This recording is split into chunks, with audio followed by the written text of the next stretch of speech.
Hey everybody, this is TJ with Wildlife Dominion, and today we're going to be talking about the ins and outs, parts and pieces, general setup and overview of the bird trap that we developed in partnership with USDA Wildlife Services. Now, the first ever use for this bird trap was to capture pigeons, but through a couple small tweaks and keeping the general functionality the same, you can now use this trap to capture anything from pigeons to starlings to waterfowl and even larger game bird species. So this trap is going to use the same rotary hold and release door latch that we use on all of our other hog traps and bear traps and anything else that you could imagine, and it's going to be powered by the HogEye camera system. So this is the new latest and greatest HogEye mini camera system that functions exactly the same as every HogEye we've made over the last 10 years, just has a few new bells and whistles and makes it a lot easier to use. So we're going to go ahead and take a step back and we're going to do a walk around and general setup and overview of the bird trap.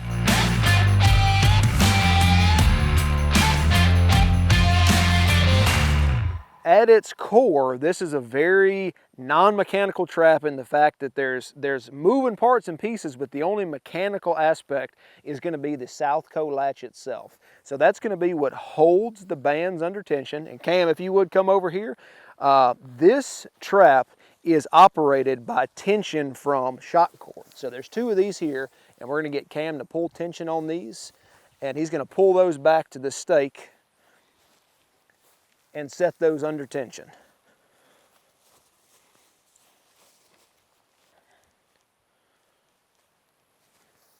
So these nets are 30 feet long by 7.5 feet wide each. From corner to corner, however, your measurement is only 14 feet, and that's so whenever the trap is deployed, there will be overlap in the center of the trap to prevent any escapes whenever the trap is deployed and it's full of your target species. So from corner to corner, we have 14 feet, and then from the latch plate right here, from this point on the latch to the stake where the shock cord is staked down is also 14 feet. So 14 feet wide, 14 feet back to the stake that holds the shock cord, and that is from this latch. So whenever you're building the trap, the easiest thing to do is to place your latch plate first and then build everything else around the trap. This is going to give you a good starting point. So as you saw in some of the previous footage, we staked this latch plate down, and then we're going to drop a tape measure right here along this front line, and we're going to put the center at 7 feet. So we're going to put one corner 7 feet that way and the other corner 7 feet behind me. And if you'll come right here, you'll see there's a midpoint ring as well. So the trap is going to come with a number of stakes that make it really easy to use and stake down. You want to get your front corners first, and then we're going to get the center rings.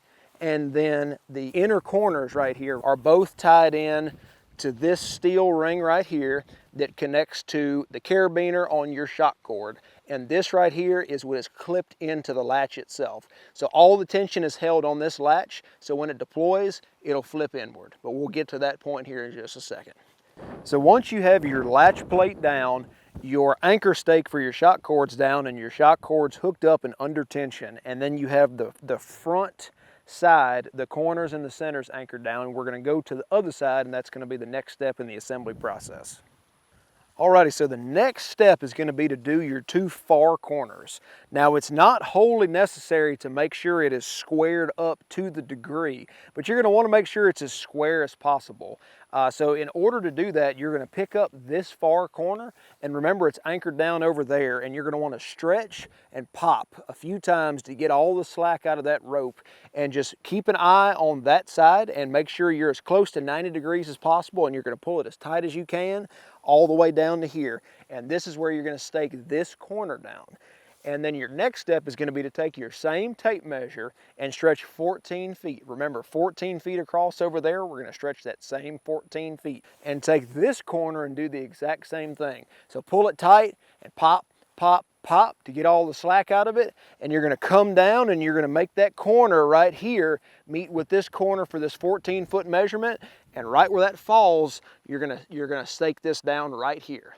So once you stake this down, leave your 14-foot tape stretched across to give you that straight line, and you're going to anchor the center ring here on that straight line, and then the same thing, you're going to anchor this center ring here on that same straight line.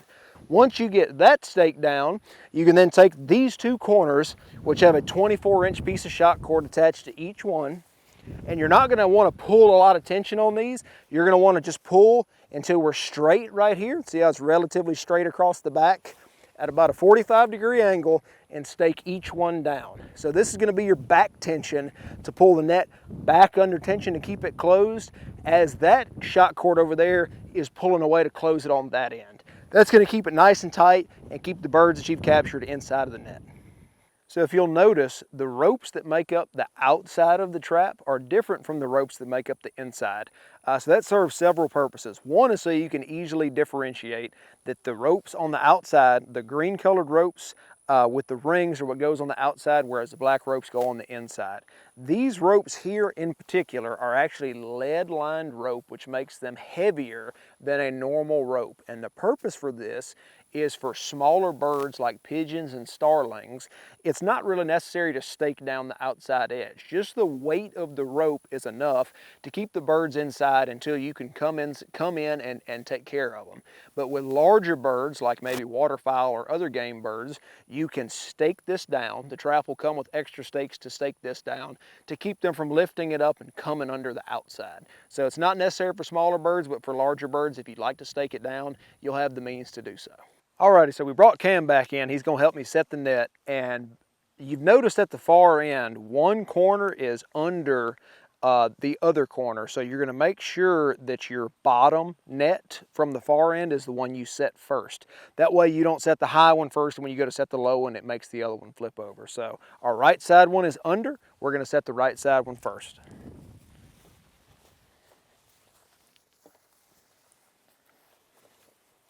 So one thing you're going to notice is that we have 1-inch wooden dowels that this comes with. So once you flip it over, it should stay. You want to make sure to keep, if it's trying to come up on you, you can keep a hand on it, or you can even pull up on this stake to get a little down angle on these wooden dowels. But most of the time it'll just lay flat. So one thing you'll notice, so this trap is going to come with these 4 1-inch dowels, and these holes in the ends of the dowels are going to be pre-drilled. It's also going to come with 8 of these continuous loops. Most of the time they're going to be orange. So you're going to want to put those continuous loops through the end of the dowel, and then, well, first off on this side, you're going to want to put these right here around this center rope, and then you're going to want to put them through the end of the dowel. And then on this end, you want to put them through the dowel first, and then through the center stake. So if you'll notice, we're going to go ahead and push this down, and you'll see we're right here on this, where this inner rope meets the outer rope. And you want to have that kind of as close as possible on this line. And then when you're setting your inner stake right here, you're going to want to make sure to put the stake through this disc. And what this disc does is allow this wooden dowel to spin freely instead of digging into the ground. So if you'll notice, when you're looking at it at a 90-degree angle, you want it set to where this is kicked inward towards the latch plate. So you want a little bit of an angle in towards the latch plate. That way it's pulling resistance backwards, and whenever it goes to flip over, it has to rise up to flip over, and that helps to close the net more efficiently. So right here you'll notice that we've got a double wrap here on the end of the dowel. So once you put the rope through there, do a double over wrap right here to shorten the length. So you want this wooden dowel about 2 inches from the edge of this black ring. And that way you don't have to worry about it slipping over and digging into the ground when it pivots. So if you'll see, we're right here 90 degrees. 90 degrees would be about right here. So we want to cant this in about 15 or 20 degrees forward towards the latch plate. So the tension is being pulled this direction. So you want to take 90 and then you want to slide it over about 10 or 20 degrees. Alrighty, so if you'll notice, the top of these wooden dowels is fixed to this inner rope. The exact distance that you put them in or out is not 100% necessary to make sure you get it to the inch. You just don't want them in the same spot. So for example, we find that putting one side about 8 feet in, or actually this side's about 9 feet in, and this side is about 8 feet in, and then the same thing. So we've got 9 feet, 8 feet, we got another 9 feet into that one and another 8 feet into that one. And that just makes it to where there's a little bit of separation and you don't have to worry about the poles hitting each other whenever they come over the top. So the next thing we're going to do now that we've got this side flipped over is we're going to tuck this excess netting under the inner rope. So I'll get Cam to come back in here for me. A good thing to do is whenever you're tucking the net, you want to make sure you got your foot on this, that way you don't lift it up and cause it to flip in. This is just going to make sure that it has a nice smooth closure and you don't have to worry about any excess netting getting hung on any birds whenever they're inside of the trap. See, I like to have both of my feet down and I'll tuck it between my feet. That way I don't have to worry about it lifting up and over.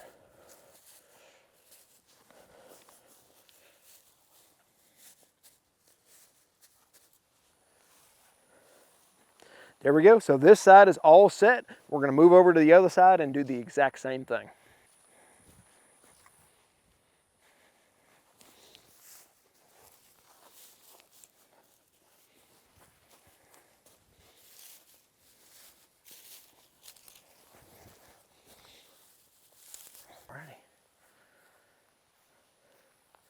All right, so everything is set and ready to go. There's one last little piece that seems like it's very small, but it's actually a really necessary thing, and that's going to be this stake right here. So this stake doesn't have an exact measurement or an exact place it needs to be. What you're going to use it for is to drive it in about 4 to 6 inches inside of either this rope or this rope right here. And you're going to drive it in and you're going to use it to put a little bit of extra tension on just one of these ropes. And basically what this does is it allows this one to move just a little bit faster than this one. So one side will close a little bit quicker than the other, and it'll let one side go in just before the other side. That way you don't have to worry about your net making a teepee in the middle. So that's what this is used for. So once you get it behind that stake, turn it backwards to make sure it slips up off of there, and then we're going to go to the last step before we're ready to trigger. The absolute last thing we'll need to do is use this stake right here to give a little bit of rise to our shock cords. And what this does is it allows the net to jump a little bit when you set it off. So the latch is cocked up at about 20 degrees to give a good angle of upwardness to make sure for a smooth release. And by up, we mean we want the edges of the net to jump and help those dowels to rotate over and up and in instead of stay low along the ground. So once we do this, we're absolutely ready to go and ready to trigger, and we'll take a step back and show you exactly what that looks like now. Alrighty, so everything is set up and ready to go and your trap is ready to trigger. One other really important thing to keep in mind is whenever you're baiting the trap, in order to get those birds accustomed to coming in before you capture them, you're going to want to put your bait along towards the outside edge, a foot or two in from the outside edge of the trap. If you concentrate the bait in the center, it gives them a much higher chance of escaping out of the center and upwards before the net can close all the way. So this is your ideal capture zone. Keep that in mind. This is where you want most of the birds whenever you press the drop button on your HogEye camera system. So we've got the camera system up and running and plugged up to your Southco latch on the trap. Once I'm safely outside of it, I'm going to go ahead and trigger the Southco latch using the HogEye camera system. So I'm going to go ahead and press the drop button. I'm going to confirm, yes, I want to trigger. And those birds are caught.